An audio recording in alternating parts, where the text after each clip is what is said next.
एक सवाल पे मैं आपका थोड़ा विस्तार से जवाब चाहता हूँ, और वो सवाल ये है कि बहुत सारे यहाँ भी भक्तजन बैठे हैं जिनको शायद आपके अतीत के बारे में कम पता है कि आपकी कथावाचक बनने की जर्नी शुरुआत कहाँ से हुई? शुरुआत, मैं बचपन में गैया चराता था गांव में, और गाय के लिए चारा काट के लाता था।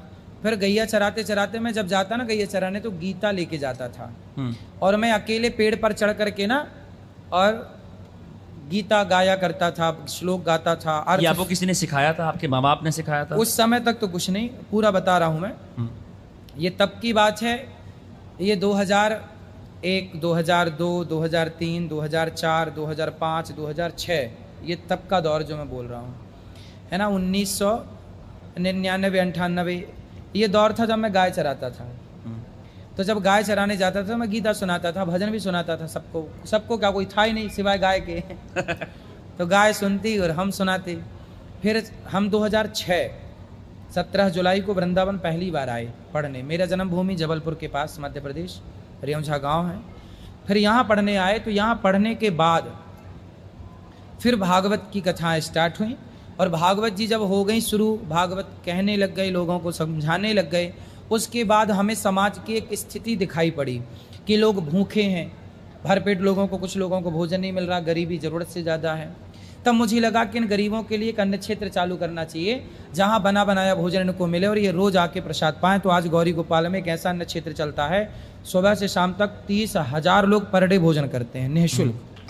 आप चेक कर सकते हैं, आप देख सकते हैं। नहीं, आपकी कॉन्ट्रीब्यूशंस तो हर कोई जानता ही है। मैं 15 साल बाद वृंदावन आया सिर्फ आपसे मिलने के लिए, आपका इंटरव्यू करने के लिए। और मैं जब बाहर मैंने जो दृश्य देखा, मैंने देखा कि बहुत सारे भक्त हैं, लेकिन साथ साथ यहाँ पे बहुत गरीबी, बहुत लड़ाई, ये सब भी है। तो इस सब कलयुग की दुनिया के अंदर इंसान अपनी भक्ति में लीन कैसे रह सकता है? क्योंकि बाहर शोर, कपट, चोरी, डकैती, ये सब चीज़ें चल रही हैं। देखो, बारिश जब होती है ना, तो आप बारिश को रोक नहीं सकते, लेकिन छाता लगा के अपना बचाव कर सकते हैं। उसी तरह चोर, डकैती, पापाचार को इस कलयुग में आप रोक नहीं सकते, पर सत्संग का, भक्ति का, संतों की कृपा का छाता लगा के आप अपना बचाव कर सकते हैं। तो बस आप अपना बचाव करिए, अपने परिवार का बचाव करिए, और बाकी लोग को समझाते रहिए कि बेटा ये गलत है। पर जा रहे हैं तो समझिए कि ये युग धर्म है, युग का प्रभाव है। आजकल बेटा बाप की नहीं सुन रहा है, तो वो ये समझ लो कि भगवान शंकर ने माता सती को समझाया था कि परीक्षा मत लो राम जी की, नहीं मानी, गई और जलकर भस्म हो गई। तो जाको प्रभु दारुण दुख देही, ताकि मति पहले हर लेही।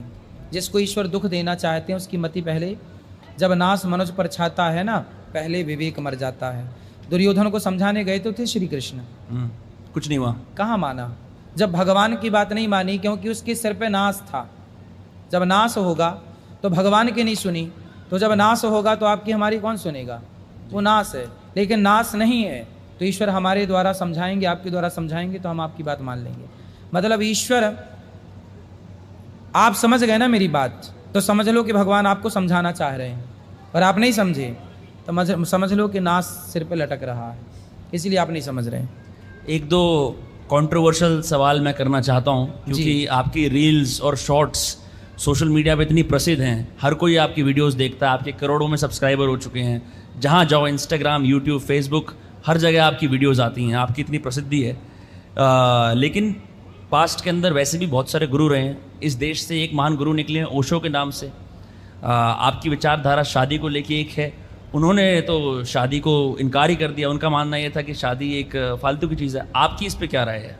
नहीं, ओशो की विचारधारा से हम सहमत नहीं हैं, सारी विचारधाराओं से सहमत नहीं हैं जी। ओशो की अपनी विचारधारा है, लेकिन उनकी सारी विचारधारा से, उनकी सारी बातों से हम सहमत नहीं हैं, क्योंकि उनकी जो बहुत सारी बातें हैं वो शास्त्रों के विपरीत है ना।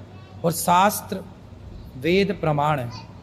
आप वेदों को आप गलत नहीं साबित कर सकते। आपके पास ऐसा कोई तर्क नहीं है, कोई तथ्य नहीं है कि जिसके आधार पे आप वेदों की बातें अप्रमाणित कर दें। विवाह अप्रमाणित नहीं हो सकता। माता सीता का राम जी से विवाह हुआ, वैदिक विवाह हुआ। भगवान कृष्ण का रुक्मणी जी से विवाह हुआ, वैदिक परंपरा से हुआ। उसे कोई कैसे नकार सकता है? और यदि नकार रहा है मतलब वो वेद का उल्लंघन कर रहा है। मैं वेद का उल्लंघन नहीं कर सकता।